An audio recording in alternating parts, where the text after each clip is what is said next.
बिस्मिल्लाहिर्रहमानिर्रहीम अस्सलाम वालेकुम। आज हमारा टॉपिक है अबाउट बैक्टीरिया। ठीक है, तो फर्स्ट ऑफ ऑल हम बैक्टीरिया की वर्ड की बात करते हैं।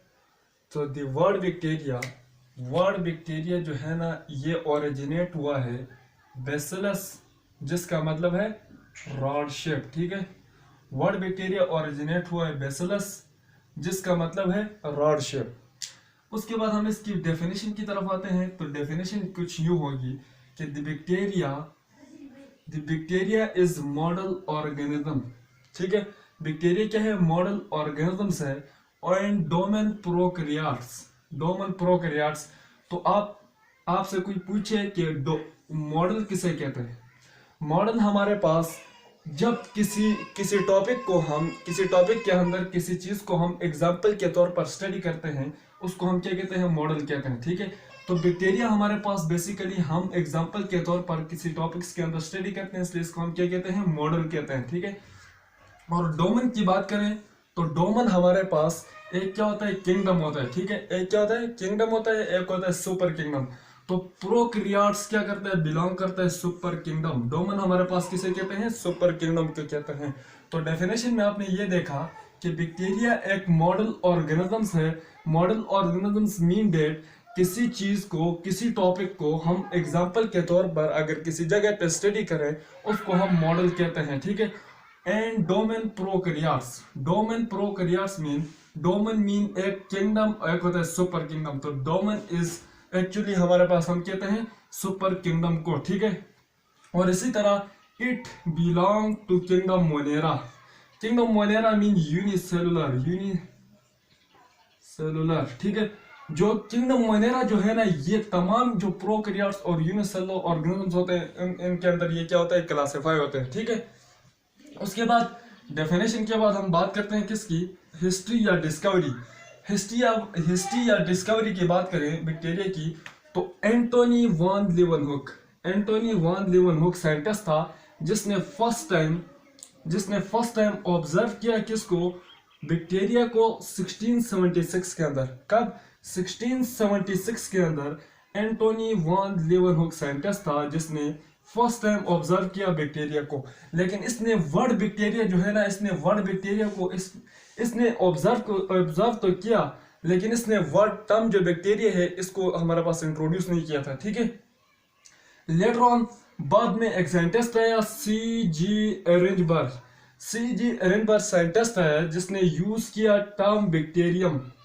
बैक्टीरिया का जो टर्म था वो हमारे पास सी जी एरेनबर्ग साइंटिस्ट था जिसने 1928 के अंदर यूज किया। ठीक है, एंटोनी वान लीवनहुक ने फर्स्ट टाइम ऑब्जर्व तो किया, लेकिन इसने नाम नहीं दिया था। बाद में सी जी एरेनबर्ग साइंटिस्ट आया जिसने 1928 के अंदर बैक्टीरियम का नाम दिया। ठीक है, अगेन इसकी हिस्ट्री में हमारे पास कुछ साइंटिस्ट हैं। पहला था लुईस पास्चर हमारे पास देखें तो Louis Pasteur study cell division in bacteria in 1959।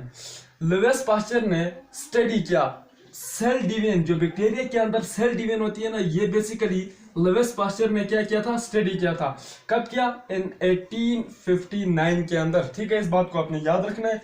उसके बाद लुईस पास्चर को हम फादर ऑफ मॉडर्न माइक्रोबायोलॉजी भी कहते हैं। ठीक है, इस बात को भी आपने याद रखना है कि लुईस पास्चर को हम father of microbiology, modern microbiology का फादर भी कहते हैं लुईस पास्चर को। उसके बाद अगेन साइंटिस्ट है रॉबर्ट कोच। क्या था? Robert Koch.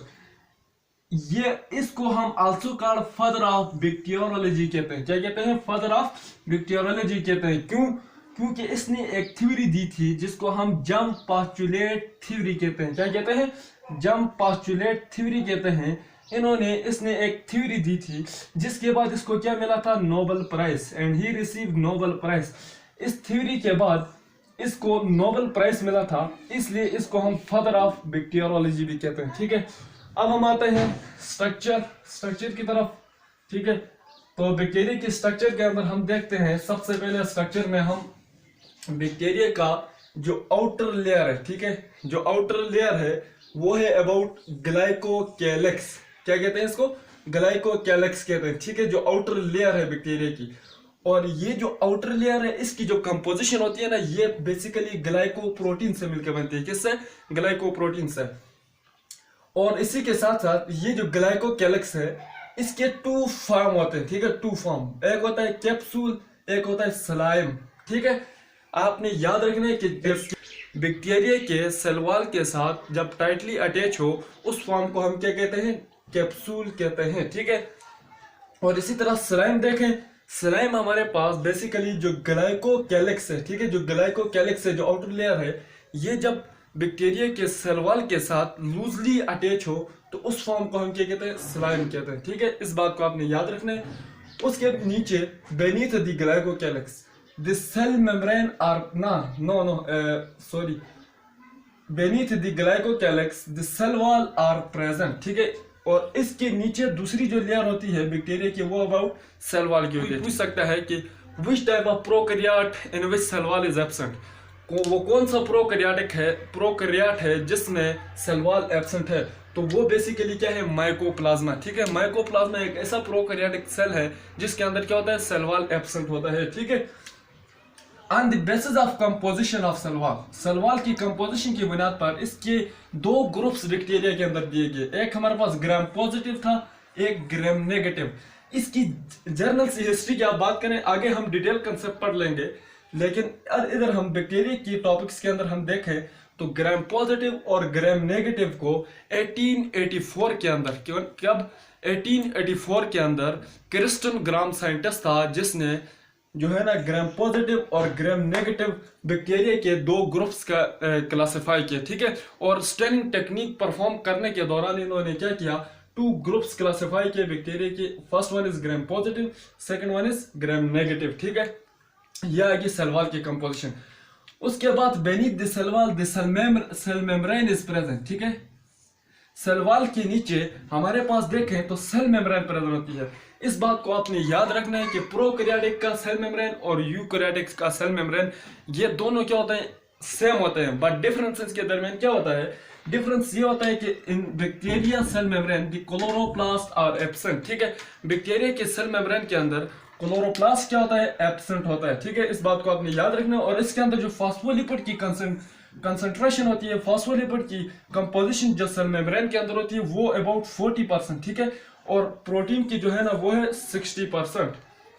तो यह आ गया सेल मेम्ब्रेन बैक्टीरिया का, ठीक है। उसके बाद हम बात करें तो इसके अंदर, इसके इनसाइड पे ये जो साइटोप्लाज्मिक पोर्शन है, ठीक है, ये क्या है? साइटोप्लाज्मिक पोर्शन है। और इसी के साथ साथ इसके अंदर डबल स्ट्रैंड डीएनए, क्या है? डबल स्ट्रैंड डीएनए, जो कि मोस्टली क्या है? सिंगल है, ठीक है। इसके अंदर डबल स्ट्रैंड डीएनए। और इसी के साथ साथ इसके अंदर extra cytoplasmic, extra chromosomal part भी होता है जिसको हम क्या कहते हैं? Extra DNA. मीन हमारे पास डबल स्ट्रैंड डीएनए, इस डीएनए के अलावा भी हमारे पास इसके अंदर क्या होता है? एक्स्ट्रा डीएनए प्रेजेंट होता है, ठीक है। और इसी के साथ साथ आपने याद रखना है जो मेम्ब्रेन बाउंडेड सेल ऑर्गेनेलीज होती हैं ये एब्सेंट होती हैं, बट इसके अंदर एक वो वाहिद ऑर्गेनेली जिसको हम राइबोसोम कहते हैं, वो बोथ प्रोकैरियोट एंड यूकैरियोट दोनों के अंदर क्या होती हैं? प्रेजेंट होती हैं, ठीक है। तो ये 70S राइबोसोम भी इसके अंदर क्या होता है? प्रेजेंट होता है, ठीक है। और इसके ऊपर जो ये जो फाइबर्स होती हैं इसको हम बेसिकली हमने ये मेंशन किया है कि हमारे पास इसको हम क्या कहते हैं? पिल्लाई कहते हैं, ठीक है। इसको हम पिल्लाई कहते हैं, ये जो फाइबर्स है। और इनका फंक्शन ये है कि ये सेक्सुअल रिप्रोडक्शन और कंजुगेशन के प्रोसेस में हमारे पास क्या करती हैं? हेल्प करती हैं। तो यहाँ तक था हमारा टॉपिक बैक्टीरिया। इंशाअल्लाह अजीज हम अगेन नेक्स्ट टॉपिक में हम पढ़ेंगे history of bacteria, brief history, और इसके बाद स्ट्रक्चर ऑफ बैक्टीरिया की। स्ट्रक्चर ऑफ बैक्टीरिया तो हमने पढ़ लिया, इसके बाद हम बात करेंगे ग्राम पॉजिटिव और ग्राम नेगेटिव की, ठीक है। डिटेल कंसेप्ट पढ़ेंगे तो होपफुली आपने लर्न किया होगा। तो अगर आप नए हैं तो हमारे चैनल को सब्सक्राइब करें। Thank you very much.